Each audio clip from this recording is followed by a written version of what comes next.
Hi అండి, good morning. నేను మీ మంజుని. ఈరోజైతే నేను మీకు చికెన్ బిర్యానీ ఎట్లా చేయాలో తయారు చేసి చూపిస్తానండి. దానికోసం నేను ఒక గ్లాస్ రైస్ని అయితే పెద్ద రైస్ని తీసుకున్నానండి. బాస్మతి బియ్యాన్ని నానబెట్టుకున్న ఒక గంట సేపు.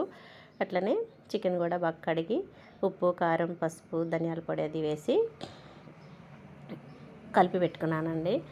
అలాగే దీనికి కావాల్సినవి ఆనియన్స్, టమాటా, బిర్యానీ ఆకు, అల్లం, వెల్లుల్లి, దాల్చిన చెక్క, లవంగా, అలాగే 2 యాలకులు తీసుకున్నాను అనమాట. దీన్ని నేను కుక్కర్లో చేయాలని కుక్కర్ అయితే పెట్టుకున్నాను.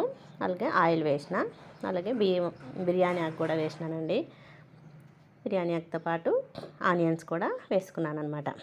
ఆనియన్స్ వేసుకున్నాక అవి కొంచెం బ్రౌన్ కలర్ వచ్చేంత వరకు వేయించుకోవాలన్నమాట. అయితే ధనుర్మాసం మేము కూడా తినమండి.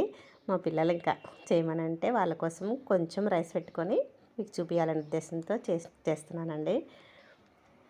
నెక్స్ట్ ఆనియన్స్ బ్రౌన్ కలర్ వచ్చినాక మనము ముందుగానే చికెన్ నేను ఉప్పు, కారం అంతా పెట్టుకున్నాను. దాంట్లోకి అయితే వేసినానండి.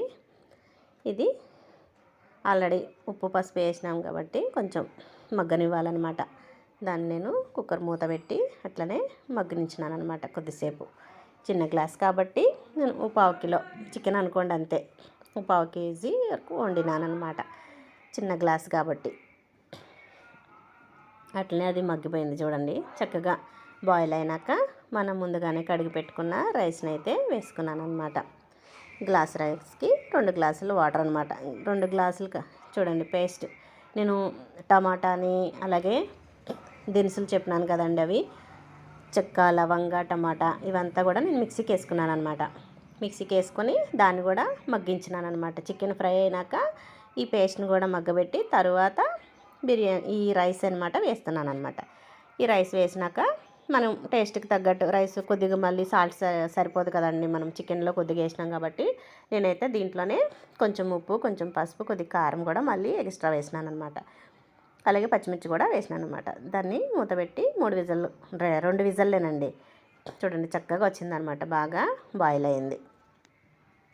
ఇదిగోండి మా పిల్లలకి ఈరోజు లంచ్ బాక్స్ కూడా చికెన్ బిర్యానీ ప్లస్ పెరుగు, విడిగా కూడా కొద్దిగా చికెన్ వండినానండి, దాన్ని కూడా పెట్టిన ఫ్రూట్స్ అనమాట. వీడియో మీకు నచ్చితే లైక్ చేయండి, షేర్ చేయండి, సబ్స్క్రైబ్ చేసుకోండి ఫ్రెండ్స్. టేస్ట్ అయితే బాగానే వచ్చిందండి, మా పిల్లలు తిని కూడా చేసి చెప్పినారు. Bye bye.